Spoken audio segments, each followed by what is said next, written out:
I read the autobiography Bleeding Orange by Jim Boeheim with Jack McCullum. I chose to read this book because I've grown up watching Syracuse basketball with my dad, an alumnus of the university.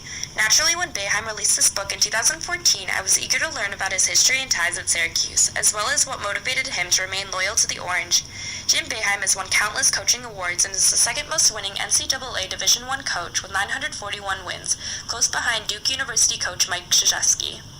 Unlike Krzyzewski, Boeheim is one of the only coaches who has remained at a single institution from the time he played for Cuse in 1962 to currently coaching now at the age of 70 in his 39th season as a head coach.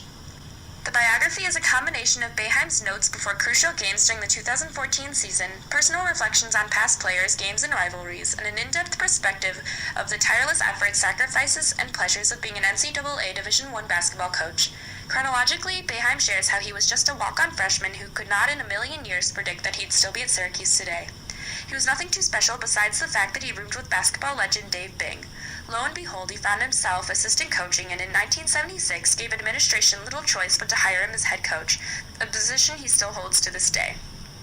He did this by taking a huge risk. After interviewing for head coach position at Rochester, he asked about coaching at Syracuse. After the administration said they wanted to keep the position open for a few weeks, Boeheim boldly gave them two options. One, they could hire him on the spot, or two, he was going to Rochester. Boeheim has had multiple high and low points in his career, initially believing that he had everything down from the notorious 2-3 zone defense to deciding who would take the final shot to his method of recruitment down. However, he makes several major points in his writing, one being that you learn new things every day, another being that if you want something, it is necessary to make sacrifices and to take risks. Nothing comes easy. If you want something, you're going to have to work for it. A third being that you should accept the fact that there will be ups and downs, but all that is important is the present. Too often, coaches are evaluated in the short run when they should be in the long haul. He is a coach that leads with the utmost integrity and sportsmanship, respecting his players and the other coaches in the league.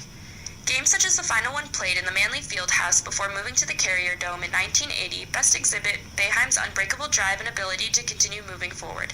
Georgetown, now one of Cuse's biggest rivals, upset number 2 ranked Syracuse University 52-50, ending a 57 home court game winning streak. Georgetown's rivalry with Syracuse, among many others, serve as obstacles to Boeheim's success. He devotes time to watching VCR tapes of the game, learning to adapt and adjust his techniques.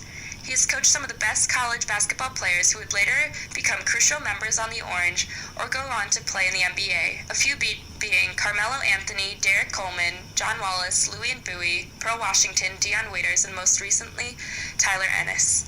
Syracuse University won one of the most famous games in college basketball history against UConn under coaching of Boeheim on March 12, 2009. He coached the team through 6 overtimes before clinching the 127-117 victory. Yes, he had talented players, but his leadership and coaching was commended early the next morning by a group of UConn fans. A truly classic game that shows Boeheim's drive to succeed and his undeniable passion to coach. This book relates to sociology in that Boeheim is consistently working and interacting with those around him.